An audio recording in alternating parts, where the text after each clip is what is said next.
Hey everybody, welcome to the Ultimate YouTube channel. My name is Rosalie and I am your hostess. We are here to explore the world, all that it has to offer when it comes to music, psychology, philosophy, and more. Subscribe, become part of the family. Today we're exploring a song called Angel from Montgomery by John Prine and Bonnie Raitt, written by John. Shout out today goes to Arthur. Thank you for being a continued member of our community, for your support on my Buy Me a Coffee page, for your suggestions that have us all thinking and pondering. I have never heard of this song before, but it seems like many of you have. This particular video that Arthur asked me to review, that alone has almost 7 million views. And that isn't even the official YouTube page. Bonnie Raitt. I know of her. I don't really listen to her music. I'm not as familiar with her work, but she is a renowned American blues singer and songwriter and slide guitar virtuoso, known for blending blues, rock, folk, and country. A 13-time Grammy winner. And then John Prine is a highly revered American country folk singer and songwriter. Passed away in 2020, from what I understand, known for his poignant storytelling, wit, and honest depiction of everyday life. And that is why I think this is going to be perfect for this channel. Angel from Montgomery. What is this about? I'm not going to look into backstory much right now because I want to look at this with fresh eyes and then we'll explore it together.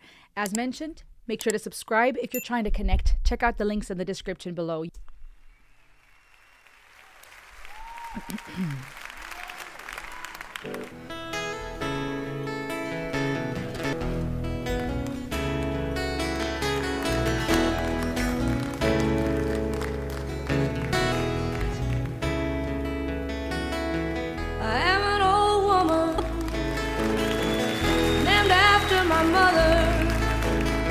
I've got to say, I'll start over, but from the start, these kinds of riffs are nostalgic to me because it takes me back to my high school years singing in a school/teacher-student band, covering the chorus, or, you know, listening to, on the religious Christian side of things, Keith Green and the like. And I feel like these nostalgic chord progressions that we have on these in these songs that lead the way, they have something very comforting and sombering about them. And this is, of course, personal to a degree, but from the start, I'm being pulled in because there's something that reminds me of my growing up.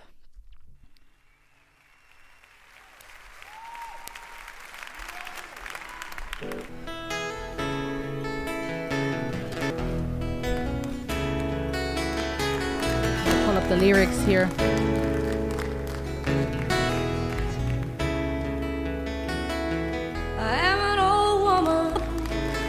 Wow. Named after my mother. My old man is another. Child is grown old. Dreams were thunder. Lightning was desire. This old house would have burnt down a long time ago. Wow. Make me an angel that flies from Montgomery. Make me a poster of an old rodeo. Just give me one thing that I can hold on to. To believe in this living is just a hard way to go.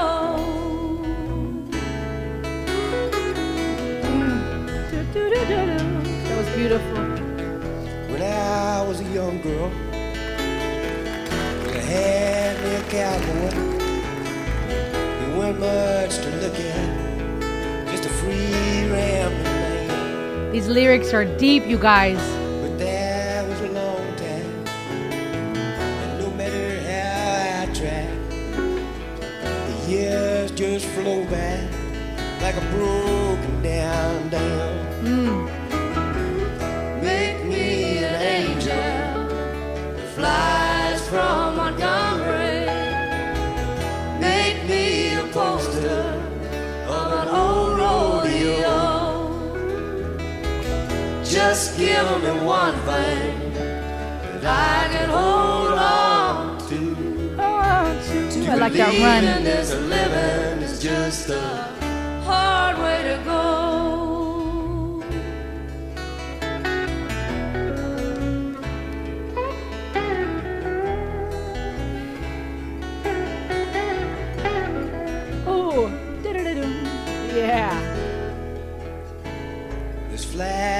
kitchen. I could hear 'em, they're buzzing. And I ain't done nothing since I woke up today. How the hell can a person gonna work in the morning, come home in the evening, and have nothing to say? Ooh. Make me an angel that flies from Montgomery. Make me a poster of an old rodeo. Just give me one thing that I can hold on to. To believe in this living is just a hard way to go. To believe in this living I want to sing this. is just a hard way to go.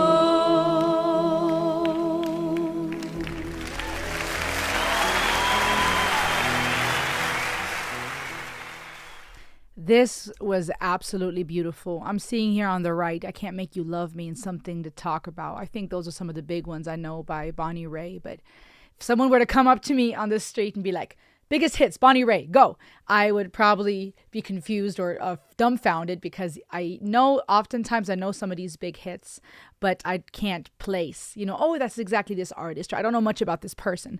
But then now I hear her voice and I'm like, I know this person.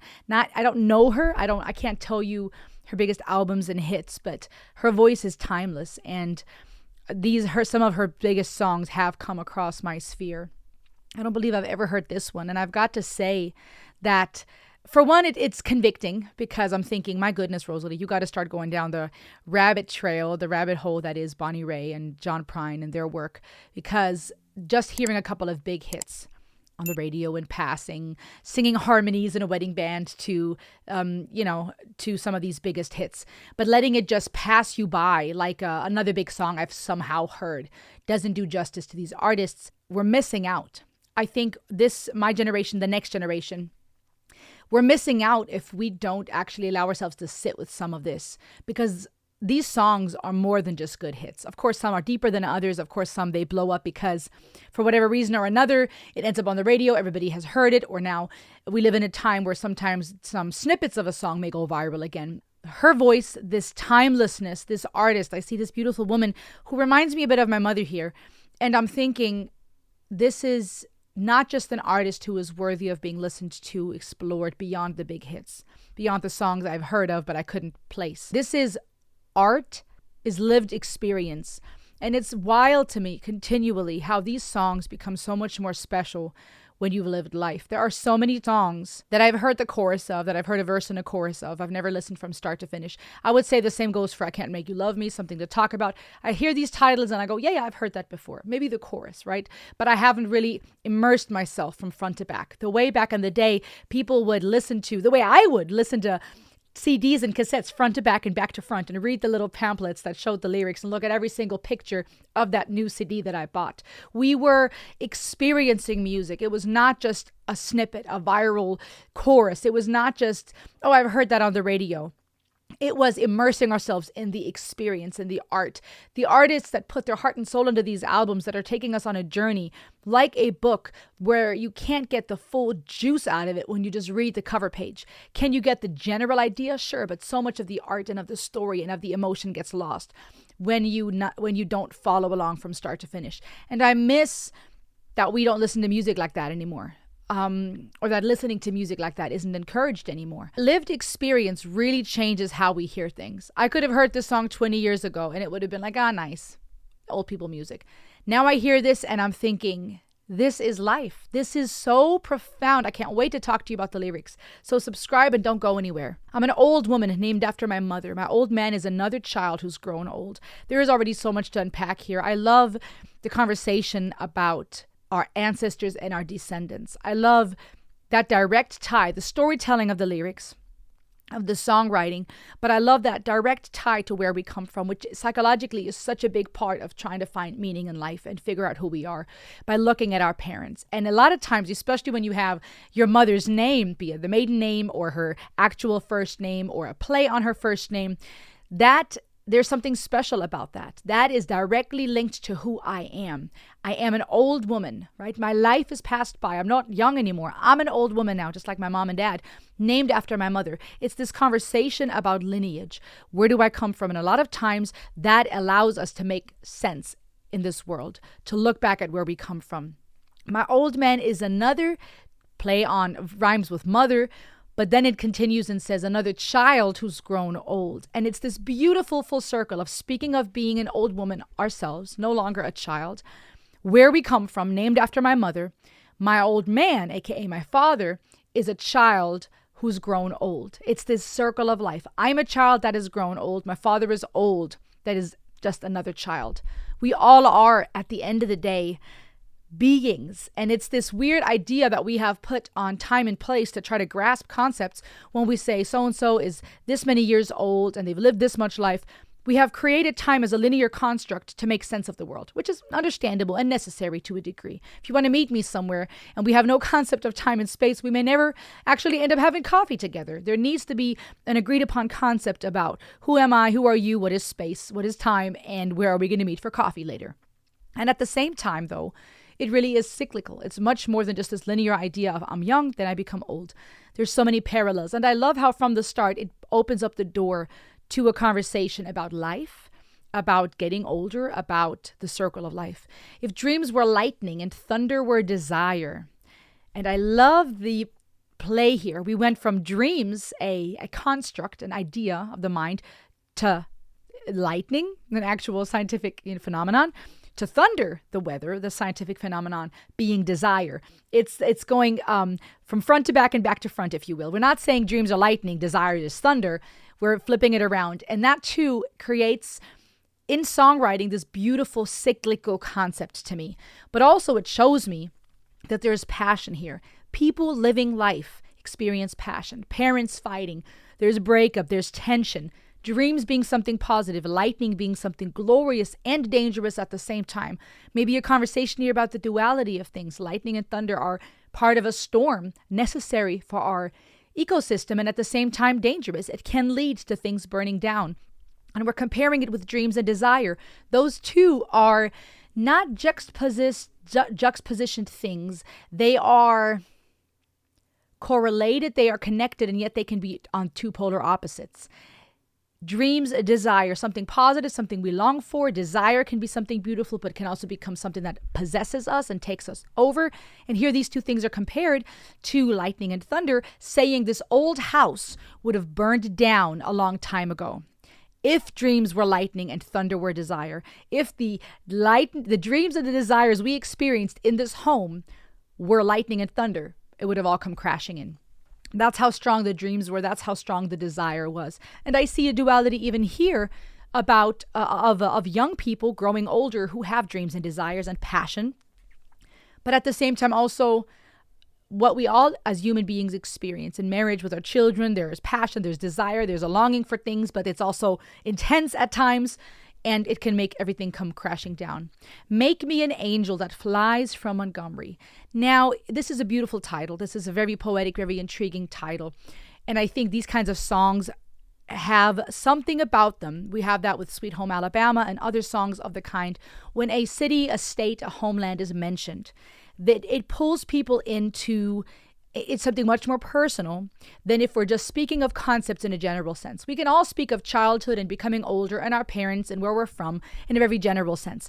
But it becomes personal when you name a city by name, when you can reference a place that people have actually been to or come from or lived in, when people can actually picture that town. And ironically, this is from, not ironically, perhaps intentionally, this is from the album Streetlights. It makes it very personal. It makes me think of childhood memories of playing in the streets until it gets dark. It makes me think of going for walks until the street lights come on. It is a human experience kind of songwriting that is very personal and very specific.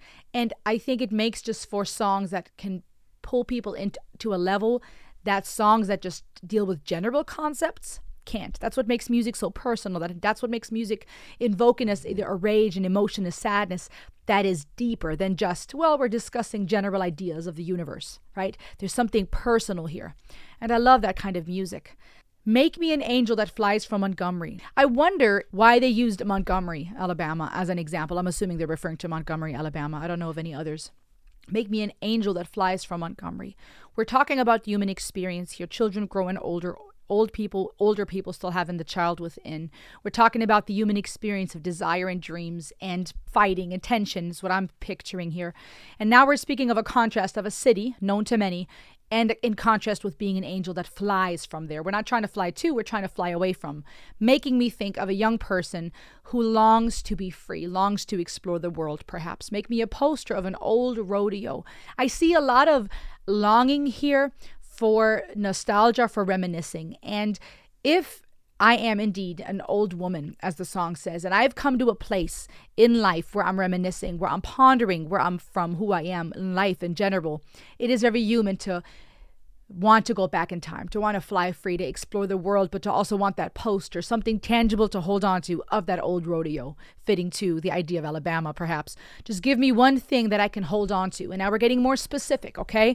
Is it just specifically that poster? Does it have to be that poster of a rodeo? Perhaps. Maybe there's personal, profound memories tied to that. For you, it might be something else. An old poster of that Led Zeppelin concert you were many years ago, or a picture of your ever first love, or a dried petal of the little flower your child gave you when they were little. Every one of us may have something else, but we all long for something we can hold on to. And this is now where we're getting more and more deep into what this is about, reflecting life, reminiscing, nostalgia, but also trying to come to terms with life and death. To believe in this living is just a hard way to go. And here I'm seeing the pinnacle of the conversation that we're dealing with. It's this trying to grasp and make sense of the world. And this song is perfect. I'm so glad I'm listening to this today because I'm currently reading the memoir, the autobiography of Anthony Hopkins. And I'm debating maybe doing a separate video about that because I'm so enmeshed in it. I'm so intrigued by the storytelling. I love a good memoir, a good autobiography that has elements of storytelling and pulls you into a human being's experience. But it has me at the verge of tears at times because I would have never thought certain things about Anthony Hopkins that I'm now learning through his beautiful book, We Did Okay, Kid. And I'm seeing a connection to a human being I've never met in person, but whose work I respect and admire, that makes me feel like I see reflections of myself. And it makes me think, my God, how many of us feel this way in our childhood and at our adolescent years, and the inner voices that we battle, the things we tell ourselves, the way we develop and become, and the way we try to make sense of life and death. And this being fresh on my mind, this influences how I'm also listening to this song. And I see here that conversation, to believe in this living, to believe in something, to believe in life, and this living, the thing I have here and now, is just a hard way to go.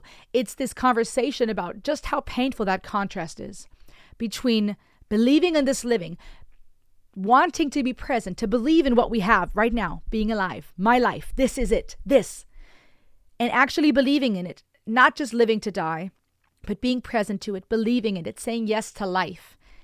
When you do that, it's hard to go.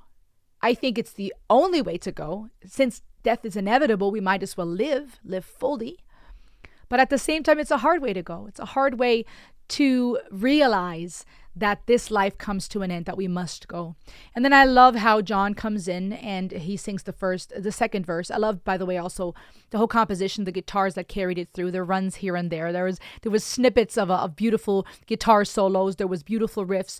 I love how they sang in unison at times, his and her voice complementing each other so wonderfully. The whole composition felt like home. But the kind of home you experience when you get older. The kind of home that you can only cherish when you've lived a little bit of life. And then when he sings, when I was a young girl, and I love the contrast here, speaking from the perspective of an old woman, a child that has grown up, to now reflecting on childhood, a young girl. I had me a cowboy. He weren't much to look at, just a free rambling man. Okay, we're talking about our first loves and the relationships, and that's what makes life, isn't it? When we can say, I loved somebody, somebody loved me. But then I love how it refers to, he wasn't much to look at, a free rambling man. It also makes me think of these conversations about what really matters in life. Is it beauty? Is it power? Or is it freedom? Someone who can be free. And there's something about that. When you see a human being who's truly freely themselves, that is something to wish for yourself, much more than the riches and the fame. That was a long time ago, and no matter how I tried, the years just flowed by like a broken down dam. I cannot hold on to life. Coming to that realization is painful. It goes back to the chorus, and then I love these last couple of verses. There's flies in the kitchen. I can hear them. I can hear them. They're buzzing. I thought this was so beautiful because that too is so poignant to life. Flies buzzing makes me think of death, of something decaying, old fruit on the counter, a body in the dirt, flies around, right? It makes me think of how everything's connected and how you look at nature, from the largest, most majestic creatures to the tiniest little insects. They all will die, right? One swat and that fly is gone. That pest that we wanted to get rid of. And in the same, ironically, in a similar sense, a blink of an eye and we're gone. There's this imagery that's being painted here that is so human. Flies in the kitchen. How many of us can't relate to that? These hot summer days, you got your windows open for the breeze and flies come in. And they try to get to the fruit, or they try to, pester you, and you try to get them, and it's hard to evade. They're so quick to evade. It's so hard to catch them. And that too, a conversation starter about how we can't evade death. We try. We're trying to escape it. That's what was said earlier. No matter how hard I try, the years flowed by, fitting to the idea of a fly flying. Beautiful lingo here, beautiful linguistic, literary art. But no matter how much we try, right, that fly keeps trying to escape. We try to escape death, and yet eventually, that fly dies. But it also makes me think of the humanity of it all, how we're all just trying to eat, clean, cook, live, work, be. We're human beings. And I ain't done nothing since I woke up today. I find this interesting as well. Perhaps there's flies in the kitchen because nobody has cleaned in a moment. Is this a conversation about that contrast in life between trying so hard and the years keep flying by? We're working, we're toiling, in contrast to I'm doing nothing. Is this a sign of having given up? I'm doing nothing since I woke up today? Or is this our longing for rest? How the hell can a person go to work in the morning and then come home in the evening and have nothing to say? And here also that contrast between doing nothing, being lazy all day, in contrast with what many people think is the purpose of life, going to work. But how the hell can we go to work in the morning and we come home and have nothing to say? Right? What is that we live a life where we go to work, not just in a day's work, but in life in general, we go through the motion and we have nothing left to say. How the hell does that happen? That we go through life, we work, we toil, and we're speechless at the end. What's the point of all of this? Perhaps that question being raised here. Make me an angel that flies from Montgomery. Make me a poster of an old rodeo. Give me freedom. Give me something to hold on to. Give me liberty or give me death. That's on my mind because that's what my children and I are working through right now, the American Revolution and those days. That I can hold on to. Give me something to hold on to because I'm trying so hard and life just passes me by. To believe in this living is just a hard way to go. It's painful. It's painful to think that things will end, that we have to go one day. When you really sit with that, it's painful. That's a hard way to go, to have believed in this life, to have really savored it and then to realize it will come to an end. And at the same time, though, the conversation arises here that maybe because that makes it hard to go, that also made life worth living. Perhaps the answer isn't just working so hard we have nothing left to say in the end. Perhaps the answer isn't to do nothing, to sit there, do nothing as the flies are buzzing by, as they're working hard and toiling. The world keeps spinning, even in the face of death. Maybe the answer is neither one or the other extreme. It's a hard way to go to believe in this living. To toil, to try to make sense of it all, to think that our parents get older and will die or have passed, that it's our turn eventually. And perhaps that's also exactly the beauty in it. Profound song that I believe just has become profound because of the years I've lived. And I think that's what makes music like this so special. It's not just a catchy chord progression we can all sing to, even though ironically it is a song that we can sing along to. As you saw in my review, I wanted to sing along. I wanted to harmonize. I wanted to join in. This was personal. This was real. So yes, there's a composition that makes it easy to sing along. And at the same time, though, it wasn't just a catchy tune. It was life lived and put into a beautiful piece of music. Oh my goodness, fantastic suggestion, Arthur. What are your thoughts, you guys? What else by Bonnie Raitt and or John Prine should I review? Let me know in the comments. Like, share this video with someone, subscribe. And if you want to support me, guys, the best way is to watch also the things that I do out of my own expertise and passions. When I release a cover or an original of my own songs, the documentaries I put out, any educational videos I put out that are not just reaction to other people's work, that's also a great way you can support me. I am my own person, individual, an expert, and a professional in my own right. And it means so much when you guys don't just come here to listen to your favorite artists and hear a few thoughts on them, but you support me for me. So consider subscribing, become part of the family, and I will see you on the next ride. Ayo!